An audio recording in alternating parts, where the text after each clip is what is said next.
Right ఇక తెలంగాణ భవన్లో KCR birthday వేడుకలు జరుగుతున్నాయి. ప్రస్తుతం హరీష్ రావు మాట్లాడుతున్నారు. లైవ్ లో చూద్దాం. చేసి ఆ రోజు ఉద్యమాన్ని ప్రారంభించి ప్రజల్లో ఒక నమ్మకాన్ని కలిగించారు.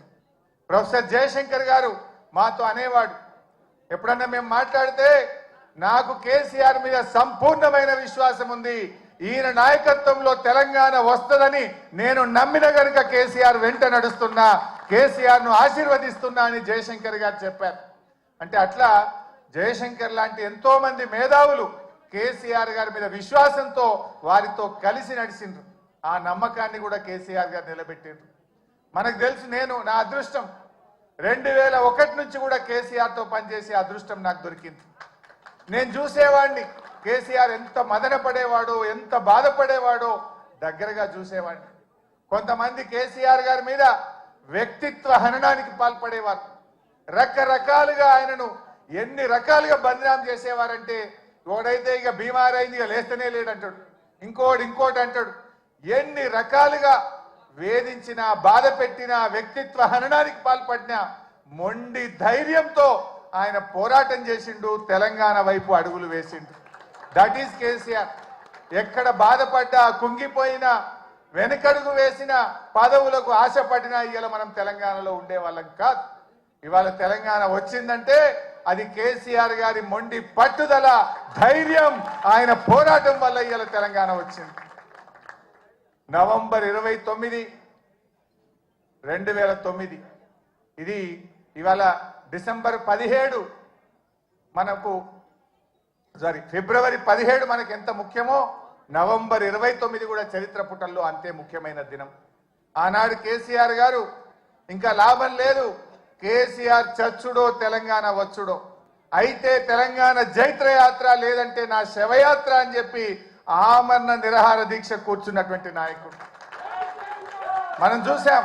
గాంధీజీ గారి సత్యాగ్రహం చూసాం, పొట్టి శ్రీరాములు గారి ఆమరణ దీక్ష చూసాం.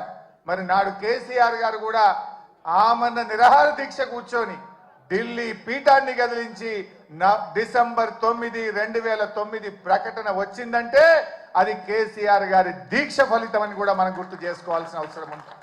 నిజంగా ఆయన ఆ రోజు దీక్ష పూనుకోకపోతే ఇవాళ తెలంగాణ ప్రకటన వచ్చేదా? ఎవడెవడో ఏదో మాట్లాడుతున్నాడు. ఆ రోజు చిదంబరం గారు నాకు బాగా గుర్తు, కేటీఆర్ గారు, మా మధుసూనాచారి గారు, జయశంకర్ గారు అందరం కూడా అక్కడే ఉండేవాళ్ళం. చిదంబరం గారు ఫోన్ చేసి ఢిల్లీ నుంచి కేసీఆర్ గారు దీక్ష విరమించండి, మేము తెలంగాణ ప్రక్రియ ప్రారంభిస్తామన్నారు. మీ మాటలకు మేము మోసపోం, మీరు స్పష్టంగా ఢిల్లీ నుంచి తెలంగాణ రాష్ట్ర ఏర్పాటు ప్రక్రియ ప్రారంభిస్తున్నామని స్పష్టమైన ప్రకటన కేంద్ర ప్రభుత్వం నుంచి చెప్తే తప్ప నా దీక్ష విరమించను అని చెప్పి కేసీఆర్ గారు చెప్పింది. అప్పటికి 11 రోజులైంది. మనిషి ఆ మంచం మీద నుంచి ఒక్కొక్కసారి వణుకుతో దాదాపు హాఫ్ ఫీట్ ఎగురుతా ఉండే బాడీ, తన కంట్రోల్లో తాను లేదు. కానీ ఆ పట్టుదల మాత్రం సడలేదు. మా కళ్ళల్లో నీళ్లు తిరుగుతున్నాయి, ఎంతో బాధపడ్డాం.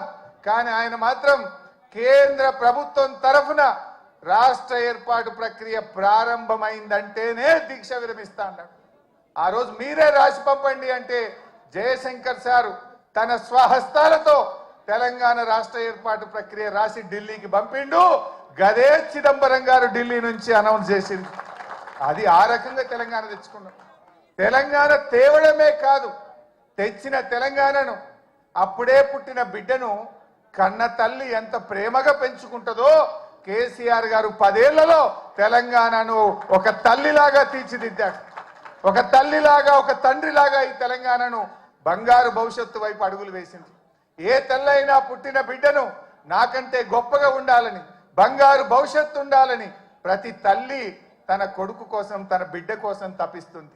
అలా కేసీఆర్ గారు ఈ సాధించిన తెలంగాణను త్రాగునీటిలో, సాగునీటిలో, విద్యుత్ రంగంలో ఏ రంగం తీసుకున్నా ఈ దేశానికి రోల్ మోడల్ గా, అన్ని రాష్ట్రాలకు ఒక మోడల్ గా, ఒక దిక్సూచిగా తెలంగాణను తయారు చేసింది.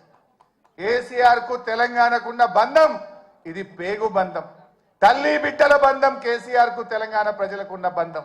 కొంతమంది తెలిసి తెలియక మాట్లాడుతుంటారు, కానీ కేసీఆర్ ప్రతి నిమిషం తెలంగాణ కోసమే ఆలోచించిండు. ఈ మధ్యలో రేవంత్ రెడ్డి మాట్లాడుతుండు, నేను 2020 మ్యాచ్లు ఆడుతున్నా అంటుండు. నువ్వు 2020 ఆడతావేమోగా, నువ్వు 2020 ఆడవు. వాస్తవంగా నువ్వు 2020 దేనికి ఆడతావు అంటే పైసల కలెక్షన్కి ఆడతావు. అసలు నువ్వు ఆడే మ్యాచ్ అంతా కూడా తొండి, నీదంతా తొండి మ్యాచ్ ఉంటుంది.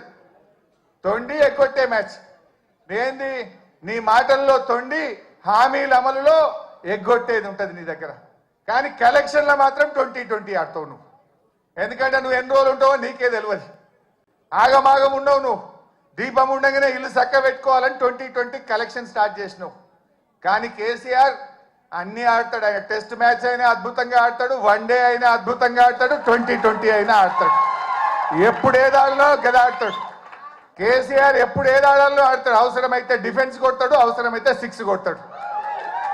కానీ ఇవాళ తెలంగాణ ప్రజలు ఏ పల్లెల్లో పోయినా ఎక్కడ పోయినా ఏమంటున్నారు? మళ్ళీ కేసీఆరే రావాలి, మా కేసీఆర్ మాకు కావాలి అని ప్రతి నోట. ఇది నేనేదో ఉపన్యాసం కోసం చెప్తలేను. కారులో పోతా ఉంటే సిగ్నల్ పడితే పాపం ఉన్నది, ఇట్లా తలుపు కొట్టి అద్దం దించి సార్ కేసీఆర్ కావాలి, మళ్ళా మనమే రావాలి, వీడు బాగలేడని. అది టాక్సీ డ్రైవర్ కావచ్చు, ఆటో డ్రైవర్ కావచ్చు, అది ఎవరన్నా కానీ ఆ రోడ్డు మీద పోయే పిల్లలు కావచ్చు, మళ్ళీ కేసీఆర్ కావాలని మాట్లాడుతున్నారు. ఇది ఈరోజు తెలంగాణ సమాజం కోరుకుంటుంది. ప్రజలకు అర్థమైంది. ఎప్పుడన్నా ఎవరికైనా పిల్లలకు తల్లిదండ్రుల మీద కోపం రావచ్చు, కానీ ఆ ప్రేమ మాత్రం ఎప్పటికీ పోదు. కేసీఆర్ది తెలంగాణ ప్రజల మధ్య ఉన్నది తల్లి పిల్లల బంధం, పేగు బంధం. ఇవాళ అందరూ కూడా కేసీఆర్ని కోరుకుంటున్నారు. జనరల్గా ఏమంటారు? ఓటమి విజయానికి నాంది అంటారు.